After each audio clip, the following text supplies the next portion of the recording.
Nzembo ya Beni est disponible en lingala et en anglais. Ceci est l'épisode en lingala.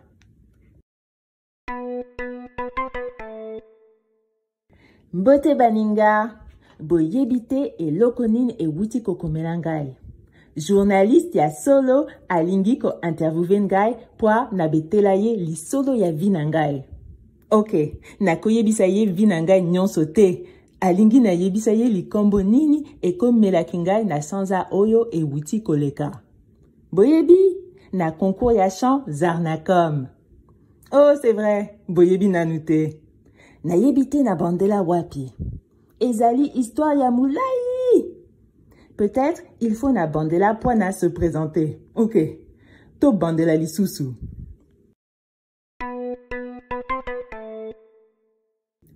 Mbote baninga, kombo na ngai ezali Beni.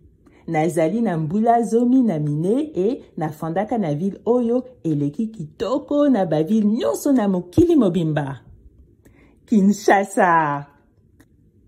Nazo fanda na ndaku moko ya muke na maman na ngai, maman Pauline, na leki na ngai na mubali, kombo na ye Junior. Azali na mbula zomi. Asalaka ba bêtise mingi, mais nalingi ye mingi. Eloko nini lisusu nakoki koloba? Liboso, tozalaki kofanda na papa na biso, mais akufaki déjà, il y a 3 ans. Maintenant, azofanda na Lola. Liboso, tozalaka pe kofanda na koko na biso, mais akufaki déjà, il y a 1 an. Yepe azofanda sikoyo na Lola. Nalingaka kosolola masolo na bangote puisque episaka ngai mawa mingi. Bazako mankenga.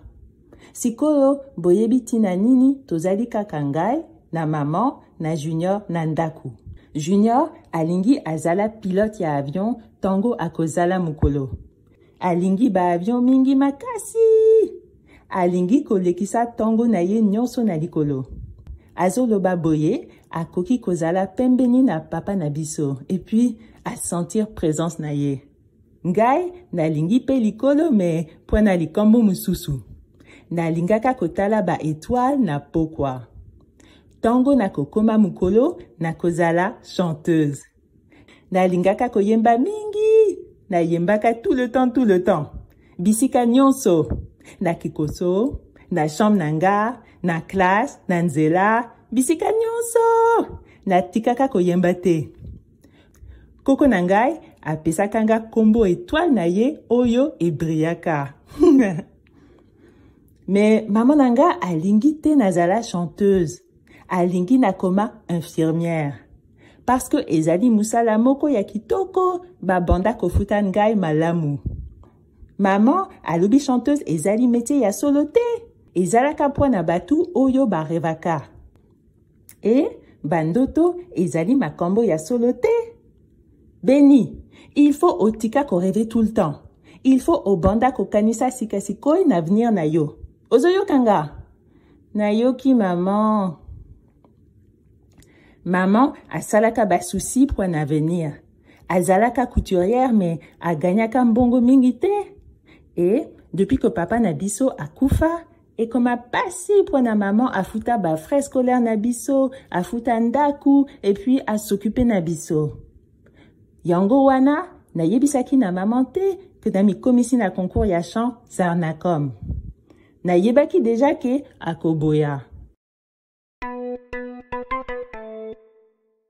Ah oui, c'est vrai. Il faut na expliquer bino. Concours oyo, ezali concours munene po na ville mobimba. Non. Ezali concours munene po na mboka mobimba. Batu nyonso balingi ko participer na concours wana. Ezalaka mbula nyonso. Et mutu oyo ako gagné concours wana, bako pesa ye chèque ya $5,000 américains. Et bako pesa ye na contrat po na ko enregistrer disque. Ozo monate ko makambo wana, ezo pesa posa ya ko rêver. Liboso, compétition wana, ezalaki kaka poana ba mikolo. Il fallait kozala entre 18 et 25 ans poana komi komisa na concours. Membulo oyo, concours oyo ba réservé yango poana banamike. Il fallait que ozala entre 14 et 18 ans pour na komikomisa. Alors, na yibaki qu'il fallait na mi komise. Ezalaki chance ya vi na ngai. Mukolo ya kokende kosala casting, na yebisaki maman que na kei kotala camarade nanga Jessica. Mais, ezalaki lokuta. Avant na kende, Junior abandi kotumbola ngai. Alobi, na yebi esika ozo kende, na koyebisa maman. Alors, il a fallu que na gangela ye po alobate. Soki oyebisa maman, na koyebisa ye que yo pe ozo bomba mbwa na ndaku. Ngai mpe na yebi kotombola batu. Junior alingaki toujours azala na mbwa. Mais maman alobaki que mbwa apesaka musala mingi. Ye aza na tante ya kosokola mbwa. Mais sikoyo oyoka. Poso elekaki, Junior alokotaki mbwa na nzela. Amemaki ye na ndaku pe abombaki ye na jardin. Maman ayebite mais tongo akendeke na musala, Junior abimisaka mbwa pe apesaka ye biloko ya kolia e asakanaka na ye tongo mingi. Ngai na yebi wana pe nakoki pe koyebisa maman.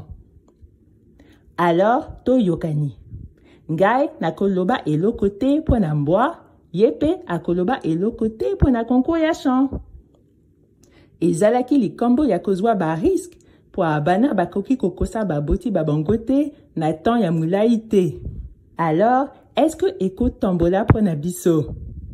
Boyebi ndenge proverbe elobaka? Suite nango na épisode mususu. Mise, oh na monike ozwaki deja, oh na yebike, okoki kosala musala nyonso ganyaki deja, oh na yebike. Nzembo ya Beni est une série produite et réalisée par Kwambila Productions. Écriture et création par Sabrina Muela. Traduction lingala et co-direction artistique par Damulangi Fwamba. Performance dans cet épisode par Sabrina Muela.